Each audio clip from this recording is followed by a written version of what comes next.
injuste. Hein? Il n'est pas un Dieu injuste. Donc, mes bien-aimés, on est à la 3e partie de cette vidéo. Ça a affiché là. Que Dieu vous aide. Prions les uns pour les autres.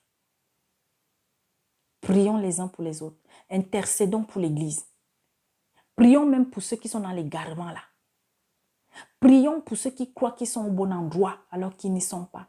Ceux qui sont entre les mains de vampires spirituels et qui n'ont pas encore les yeux ouverts. Prions afin que l'Esprit Saint leur accorde le discernement. Prions pour les jeunes mariés, les jeunes futurs mariés. Parce que le diable est dehors pour briser et détruire les familles. Prions pour ceux qui cherchent un emploi. Oui, la vie est de plus en plus difficile, mais avec Dieu, rien n'est impossible. Prions, prions mes bien-aimés, afin que ceux qui croient en Dieu, que beaucoup ne lâchent pas, persévèrent, quelles que soient les persécutions, quels que soient les problèmes que vous avez. Abandonnons-nous d'un cœur sincère à Dieu. D'un cœur sincère, mes bien-aimés. Sincère, je dis bien.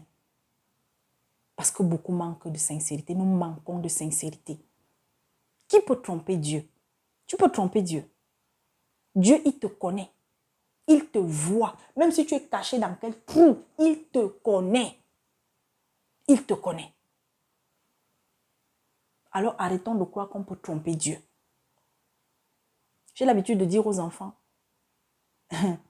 ne crois pas que parce que tu es dans ta chambre, tu fais quelque chose en cachette que même si papa et maman ne te voient pas, il y a quelqu'un qui te voit. C'est Dieu, Jésus-Christ. Et il va finir par te dévoiler si tu continues dans la même bêtise. Combien de fois, nous qui avons des enfants ailleurs, quand une de nos filles avait commencé un peu à faire un peu le désordre, mais bien aimé, à chaque fois que l'Esprit Saint me montrait, je l'appelle. Tu as fait ci, tu as fait ça. Non, maman, oh non. Tu es sûre? Ok. Toi-même, tu sais, non. Quand elle te parle comme ça, là, tu sais qui m'a déjà montré ce que tu as fait, non? Mais bien aimé, même pas une semaine. Même pas une semaine. Elle va être dévoilée. Jusqu'au jour où ma fille me dit, maman, toi, parfois, tu fais comme si tu étais sorcière, comme si tu faisais la magie. Je dis que non, c'est l'Esprit Saint. Et Dieu merci, elle a fini par se ressaisir. Parce que n'ayons pas la naïveté de croire aussi que, mes bien-aimés, ce n'est pas parce qu'on est dans le Seigneur que nos enfants vont être blancs comme neige. Ils auront leur temps de folie. C'est pourquoi nous devons être permanemment dans la prière pour ces enfants-là. Parce que nous aussi, on a été comme eux. Nos parents nous donnaient des conseils, on n'écoutait pas. Et on allait se taper la tête au mur. Mais la différence entre eux et nous, c'est qu'on avait des parents, soit qui étaient les chrétiens du dimanche. Il faut dire ce qui est. Qui n'avaient pas la vérité vraiment, qui étaient dans des endroits qu'il ne fallait pas et que même beaucoup continuent de rester là-bas malgré le fait qu'aujourd'hui on a découvert la vérité. On leur dit non, sortez de là où vous êtes là. Alors mes bien-aimés, que Dieu vous bénisse. On se dit peut-être dans une semaine, dans 2, dans 3, j'en sais rien, que seule la volonté de Dieu se fasse. Et ne désespérez pas mes bien-aimés.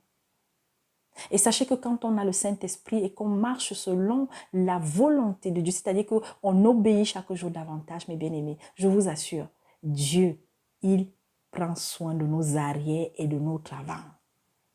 Il balise notre chemin. Et même celui de ceux qui ne sont même pas encore devant lui là, mais parce qu'ils sont dans notre famille physique, parce qu'ils sont nos connaissances, Dieu veille sur eux. Si vous ne le saviez pas, à cause de vous. Si vous restez chaque jour davantage droit comme ça devant le Seigneur. Que le Seigneur accorde la guérison à plusieurs qui sont malades. Que le Seigneur accorde le soulagement, le réconfort aussi à d'autres. Que le Seigneur accorde, n'est-ce pas, le retrait du souffle à des personnes malades depuis très longtemps qui souffrent et qui n'en peuvent plus. Que parmi ces personnes, il y en ait qui se répandent. Parce que, mais bien aimé, ce n'est pas la magie, hein, ce n'est pas la sorcellerie, c'est pas... Quand quelqu'un est malade depuis très longtemps, et que, parce qu'il n'y a qu'une seule personne, je vous le dis, qui accepte que le souffle de vie soit retiré à quelqu'un, qui permet que le souffle de vie, oui, même au diable là qui tue les gens là, Si ce que Dieu ne veut pas que même dans l'accident, que pourtant ça a été décrété dans le monde des ténèbres là-bas que ça arrive, je vous le dis, rien ne vous arrivera. Mais quand ça arrive, c'est que vous-même, vous vous êtes entêté dans quelque chose. Alors oui, mes bien-aimés, en ce moment, si vous avez un parent, vous avez une connaissance qui est en pleine souffrance, en pleine agonie depuis longtemps avec la maladie, que même vous-même, vous priez même que Dieu, pardon, prend-le. Dites à cette personne, si elle vous entend, et d'ailleurs même quand quelqu'un est dans le coma, sachez que la personne vous entend. Dites-lui, dites à la personne de se repentir. Dites à la personne de pardonner à ceux peut-être qu'elle a dans le cœur en mal depuis longtemps. Dites à la personne d'appeler Jésus-Christ au secours d'un cœur sincère et de laisser son cœur être dépouillé.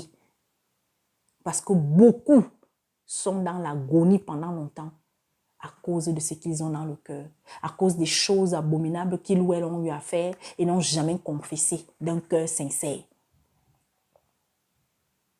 Que Dieu fortifie toi qui pleures dans ton foyer à cause de ce que ton mari ou ta femme fait de mal. Que Dieu fortifie les parents.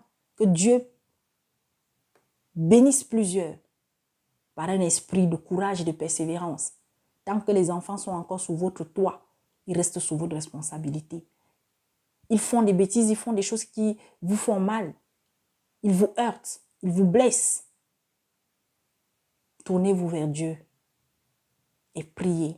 Appelez le Seigneur au secours afin déjà qu'il vous donne la force de ne pas les maudire, la force de ne pas leur tourner le dos, la force de devoir continuer de faire votre part en tant que mère, en tant que père, en tant que sœur, en tant que frère, en tant qu'ami, vis-à-vis de celui-là ou de celle-là qui s'entête sur le mauvais chemin. Apprenons véritablement à nous supporter les uns les autres. Beaucoup de chrétiens ne supportent pas leurs frères. Beaucoup de chrétiens manquent de patience envers leurs frères, leurs sœurs. Dès que notre soeur, notre frère en Christ a fait quelque chose de mauvais, de suite, on le met sur le bord de la route. Et toi, pendant combien d'années Dieu te supporte et ne t'a pas ôté la vie jusqu'à maintenant? Vous croyez que le souffle de vie que Dieu nous donne tous les jours, là, c'est pour seulement nos beaux yeux? Il y a toujours quelque chose à faire. Il y a encore quelque chose à changer. Il y a quelque chose à abandonner. Il y a une personne à pardonner. Il y a un pardon à demander. Il y a, n'est-ce pas, de la semence à aller verser auprès de quelqu'un. Il y a de la semence à arroser, les bien-aimés. Parce que celui qui fait croître, c'est Jésus-Christ. Il le dit dans 1 Corinthiens, le chapitre 3, vous pouvez lire. Les bien-aimés, soyons sincères les uns envers les autres. Sincères. C'est à cause de tout ça qu'il y a la prostitution dans l'église. Arrêtons d'être des prostituées spirituelles, des bandits, des voleurs spirituels, des idolâtres, des impudiques, des infidèles, des adultères. Chaque jour davantage. Apprenons à être humbles. La gentillesse n'est pas l'humilité. Ne la confondez pas. Apprenons à être charitables. Ce n'est pas toujours à nous qu'on doit donner. Apprenons aussi à tendre la main. Même si tu n'as rien, ne dis pas que tu n'as rien. Il y a quelque chose que tu peux partager avec l'autre. Celui qui ne nous dit pas bonjour, disons-lui bonjour. Jusqu'au jour où même l'esprit va nous dire c'est bon. Parce qu'il ne répond jamais à votre bonjour. Dieu a vu. Continue de pardonner à celui qui te heurte encore et encore. Le Seigneur a dit, pardonnez 7 fois 77.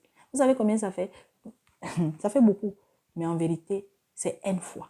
Autant de fois que l'autre va te faire mal, autant de fois tu dois pardonner. Le Seigneur t'a dit, aime ton ennemi. Priez pour vos ennemis. Je vous dis à très bientôt. Nous sommes ensemble. Merci encore.